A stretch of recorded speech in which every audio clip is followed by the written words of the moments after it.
Hello.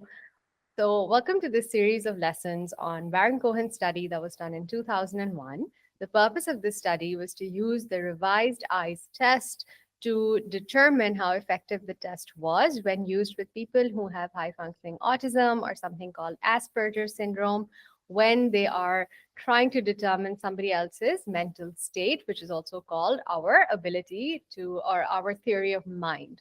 So in this particular lesson, I'll give you a broad overview of that study and talk about the key terms, and then we'll move on to the more detailed lessons. So first up, a general overview of the study is that it resides within the cognitive approach in psychology. And if you remember, one of the key assumptions of the cognitive approach is that the brain is like a supercomputer, and that supercomputer receives information from the environment and processes it much the same way as your current laptop or desktop might be doing.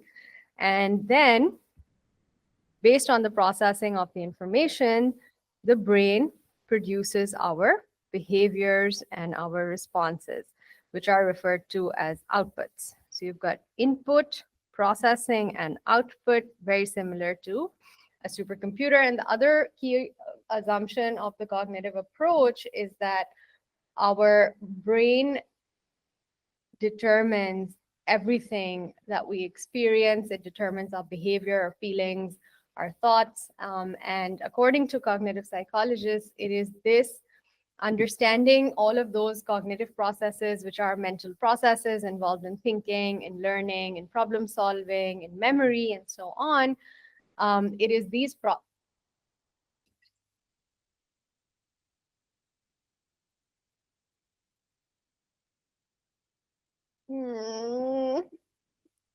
No.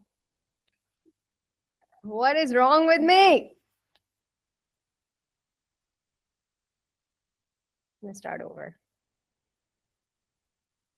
Just on this slide. Sorry.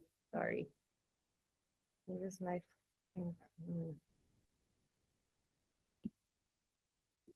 So this study is part of the cognitive approach. And if you recall, there are two main assumptions of the cognitive approach. The first is that our brain is a supercomputer and it receives information from the external environment, which is called input, and then processes that information, and then produces our behavior or our thoughts or our feelings. And those responses are referred to as the outputs.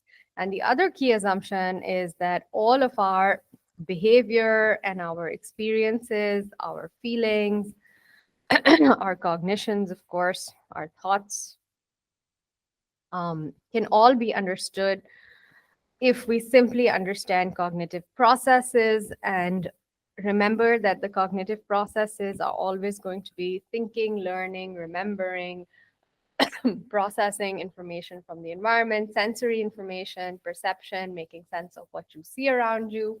And all of those processes, if you can understand the way that they work inside your brain, you will be able to understand everything there is to know about how and why people are different. Sometimes individual differences in behavior and thought and feeling exist. And so this particular study was Baron Cohen was the lead author of the study, and he is somebody who's done extensive amounts of work on autism in particular. And in this study, he used a test called the eyes test, but he used a revised version of the eyes test because he had originally used this eyes test back in the 90s, and there were some issues in the findings, and he wanted to make sure that the test was more effective in determining how people with autism are able to understand social cues because there are differences in that ability. And so he wanted to figure out how the revised eyes test can be used effectively in that context. And to do so, he conducted a laboratory experiment. And that laboratory experiment was accompanied with a correlation. So you'll remember that an experiment or an experimental study tries to determine some sort of cause and effect relationship. And over here, there was the cause and effect relationship was quite simple. It was about which group of participants would provide what kind of results on the eyes test scores.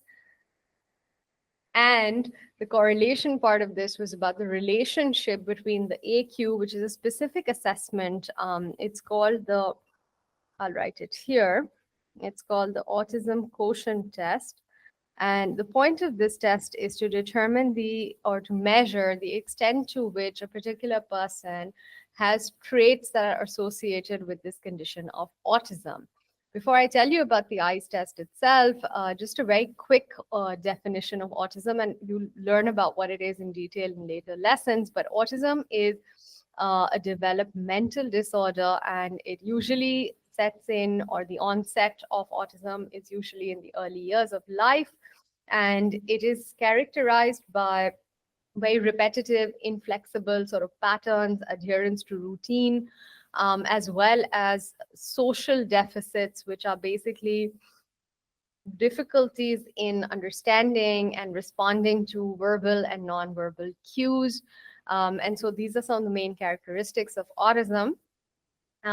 So the autism quotient test was meant to measure specific traits because that was an important piece of the study, considering the focus of the study was on how people who have autism will be able to, or how well people who have autism are able to detect other people's mental states and identify those mental states. And that is called the theory of mind. Anyway, so the eyes test itself, as you can see right here, it did include images of different types of eyes that were given to the participants of the experiment. And then they were asked to identify the mental states that they thought those eyes reflected based on a long list of descriptive words. And you learn more about the procedure in detail. However, for now, just remember that this was an experiment that also wanted to figure out if there was a relationship. There's a correlation, is a relationship between the autism quotient test and the eyes test, or the revised eyes test, because remember that the first version of the eyes test was already used by Baron Cohen back in the 90s. And so in 2001, he wanted to improve the test, and that was one of the purposes of this experiment as well. Quick pause. If you're finding value in this explanation, there's so much more to discover at Alt Academy, where we break down every A level concept with the same clarity. Now back to the video lesson. Now, over 200 people participated in this experiment, and they were divided into these numbered groups. These numbers are important for you to remember because each number is used repeatedly as we move through different lessons, and you will need to also remember this for your exam. But group one comprised of people who had autism, and they had established diagnoses of high functioning autism or Asperger's syndrome. Asperger's syndrome used to be something that was classified as a separate syndrome in which autistic traits were visible. However, now, 20 plus years later, Asperger's is associated as part of the autism spectrum and is no longer a separate syndrome. And then group two comprised of what we call neurotypical adults, which is essentially people without any sort of autism syndrome disorder or condition. And then you also had these neurotypical undergraduate students with very high IQ. These were students enrolled at the University of Cambridge. And if you've heard of the University of Cambridge, UK, you know that it admits only exceptionally bright students. And so the assumption for group three is that all of the participants in group three had very high IQ. And then you had group four, which was 14 people who were matched on the basis of their IQ and their age to all the participants in group one, who were people who did have autism. But the participants in group four did not have autism. However, they were similar in their IQ level and their age to the 15 participants in group one. So, like I mentioned, this experiment used a revised version of the original eyes test, and all of these participants took this revised version of the eyes test, and the results of the eyes test plus the results of the autism quotient were used to establish a correlation. Do keep in mind, though, that group two did not take the autism quotient test, and you'll learn why this was the case as we move through our lessons. So, Now let's look at the key terms as we proceed in our series of lessons. You'll be able to keep those in mind. So, theory of mind, as I mentioned, is our ability to attribute or determine mental states to oneself or another person. It's basically mind reading almost, when you are able to take the perspective of someone else's. And by taking someone else's perspective into account, we are able to make sense of their behavior or even to predict what they'll do next. It's called mentalizing sometimes. And you can think about it as overlapping with empathy, because empathy is about being able to step into someone else's frame of reference. So, theory of mind is related to empathy, but do not think, please, that it is the same thing. It is not. There is simply an overlap, right? So, theory of mind or perspective taking, or how we attribute mental states that other people have or determine what the mental state of another person is theory of mind. Then you have social cognition. So remember that cognition is our thinking, our problem solving, our perception, our memory, and so on.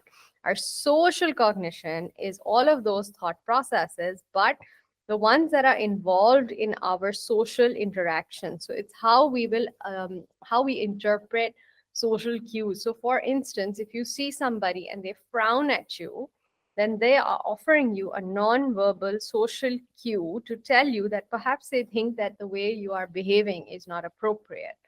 And so you would modify your behavior. So we really, as human beings, rely heavily on social cues, because remember, it's true, man is a social animal, and we learn through what we see in our environment. So, social cognition is a cognitive psychology perspective as well on how we are able to perceive and make sense of the social world around us. Then you have autism spectrum disorder. Now, as I mentioned, this is a developmental disorder. Key characteristics here are deficits in social cognition. So you can visibly spot someone who has autism by paying close attention to their social interaction. Some people who have autism spectrum disorder have learned how to be in social situations and have been exposed to the kind of nurturing and support that helps them be more functional socially, and you will not maybe be able to spot their challenges in communication. But for other people who have not had access to that kind of support, you can tell that there is a presence of autism spectrum disorder. Then Asperger's syndrome is, like I mentioned, it's no longer used, so it's an outdated term. However, at the time this study was published, it did exist in the diagnostic manual as a condition on its own. And now it's been included as part of autism spectrum disorder, because the psychologists realized that it was difficult to differentiate it reliably from autism spectrum disorder, because the symptoms between the two were very overlapping. Now, next, you should know that the intelligence quotient, or the IQ I just talked about, is a psychometric test based measure of human intelligence. I'm sure you've all taken an IQ test online at some point. I would like to tell you that do remember IQ is not exactly fixed, and also don't rely on just IQ tests to determine your IQ. Uh, and then you have the autism spectrum quotient that I just talked about, which is a self report questionnaire. And it's supposed to measure for any adult, not just people who you think have high functioning autism or are on the spectrum, but it can be used with any adult to determine the extent to which you or me have some level of autistic traits. And then lastly, you have the correlation that I mentioned. A correlation is not a causal relationship, but it is something in research where we are looking at what the relationship is between two variables. So if X changes, then how does Y change?